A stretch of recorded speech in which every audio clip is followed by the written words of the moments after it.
Саламатсыңарбы балдар? Анда эмесе кезектеги сабагыбызды баштайлы. Бүгүнкү сабагыбыздын темасы терс аралык. Сабактын максаты терс аралык түшүнүгүн үйрөнөсүңөр. Терс аралык түшүнүгүн билүү менен мисалдар чыгарып сабакты бышыктайсыңар. Маселелер чыгарууда терс аралык түшүнүгүн колдоно билүү, тыкандыкка, иреттүү жазууга көнүгөсүңөр.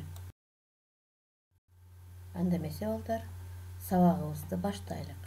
Бүгүнкү числону жазып, теманы жазгыла. Терс аралык. Бизге мындай маселе берилип атат балдар.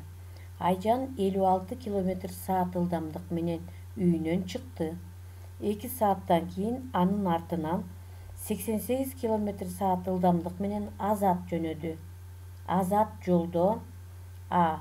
1 саат, Б. 3 саат, В. 5 саат жүргөндөн кийин Айжан андан канча километр көп жүргөн болот?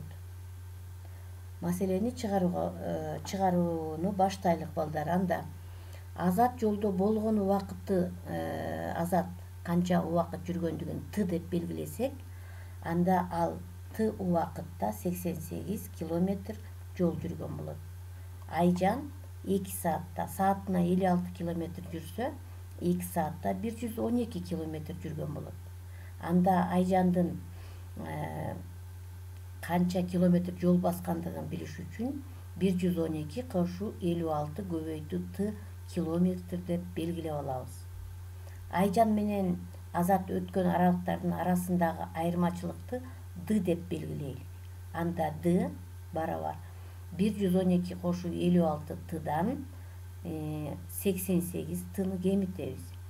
Ошентип, Азат чыккандан 1 сааттан кийин Айжан Д барабар 112 кошуу 56 көбөйтүү 1 минус 18 көбөйтүү 1 барабар. Анда 168ден 88ди кемитебиз.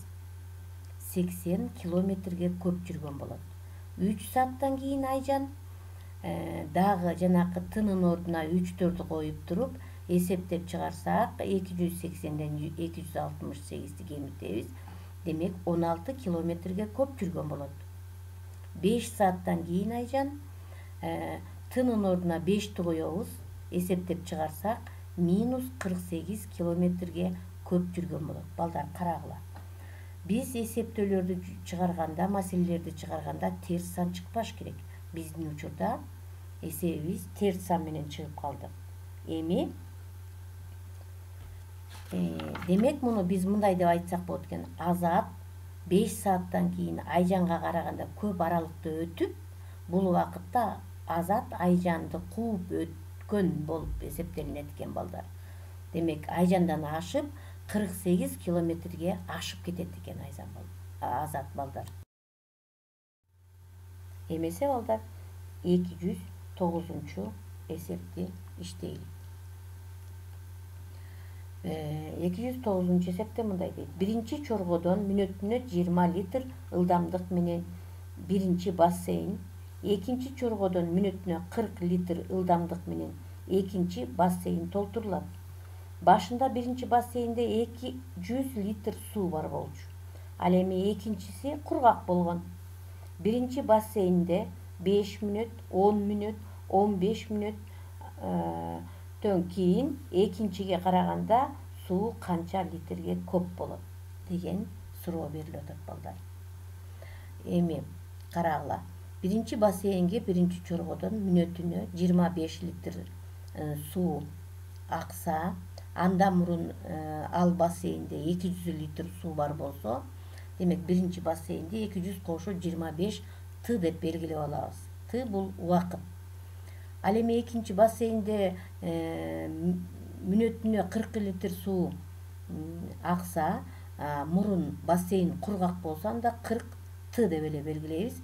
Т бул убактысы. Эми бизден эмени сурап атпайбы? Канча литрге суу көп болгон дейт. Биринчи бассейнде экинчи бассейнге караганда канча суу көп болгон дейт. Демек, биринчи бассейндеги суудан экинчи бассейндеги сууну кемитебиз. Башкача айтканда, 200 кошур 25 тыдан 40 тыны кемитебиз. Анда 200 кемитүү 15 ты келип чыгат. Ушул 200 кемитүү 15 тыны биз азыр 5 мүнөттө, 10 мүнөттө, 15 мүнөттө, 60 мүнөттө канча суу болорун эсептеп чыгаралык. Демек 200 минус 15 ты барабар тынын ордуна 5 ты коебуз. 200дөн 15ти 5ке көбөйтүп кемитсек 125 чыгат.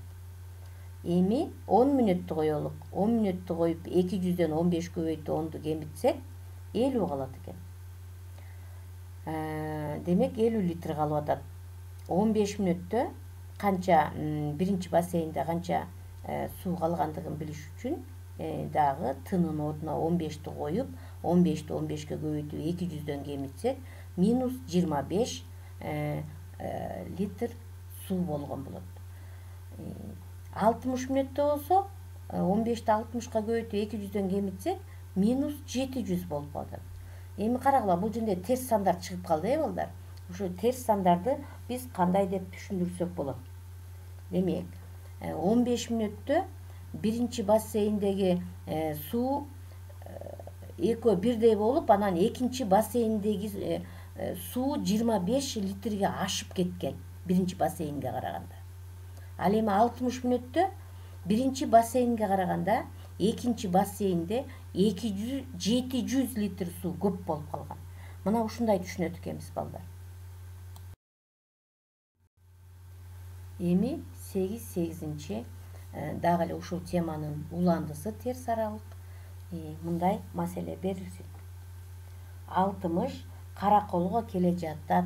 Ал 3 саатта 67 км/саат ылдамдык менен жүргөндөн кийин дагы 74 км жүрүшү керек.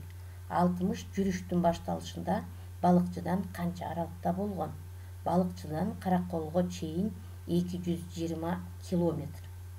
Маселени чыгаралык. Китебиңердеги, балдар, 80-чи беттеги сүрөттү карагыла. Ушул сүрөттө демек балыкчыдан Караколго чейин 220 км деп турат. 67 км/саат менен 60 3 саат жүргөн экен. Ошондо жүргөндөн кийин 74 км калат экен бул жакта. Эми биз теңдеме түзөлүп. Демек бардыгы 220 км болсо, андан жана калып калган жолдогу 74 км кемитебиз.